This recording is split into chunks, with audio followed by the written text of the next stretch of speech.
Les gens disent que on avait parlé de la continuité, on avait refusé la continuité, mais on retrouve les ministres de la continuité dedans. On peut avoir les mêmes et avoir les différents résultats. Parce que ce n'est pas le même programme et ce n'est pas le même système. Le 20 ans, là même, là, c'est trop. Parce qu'au temps de Yabouni, effectivement, on disait que c'était trop, mais 20 ans aussi, c'était trop. Ce n'est pas une affaire de région, c'est la compétence.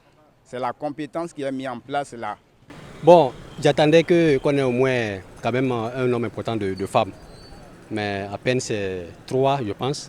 Mais je pense que peut-être avec peut-être un nouveau remaniement, et Talon aura peut-être pensé à ça.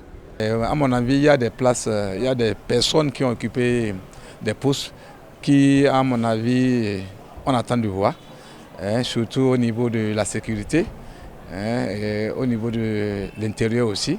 On attend de voir dans les jours à venir et dans les mois à venir pour voir en tout cas la compétence de chaque membre de ce gouvernement. Si on prend au niveau de la jeunesse, je me demande de quel côté on ira chercher, où les jeunes iront se chercher.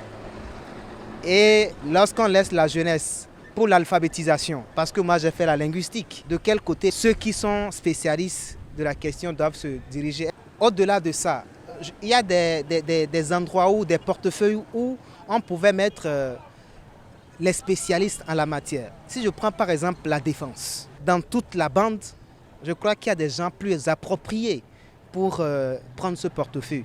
Alors qu'on a parlé de compétences. Par rapport au nombre, si ma mémoire est encore bonne, le premier gouvernement de Yaya en 2006, c'était 21 ministres, si je ne m'abuse. Donc si Talon est resté 21 également, ça veut dire qu'il n'a pas encore fait mieux que Yahi. Le gouvernement vient d'être formé.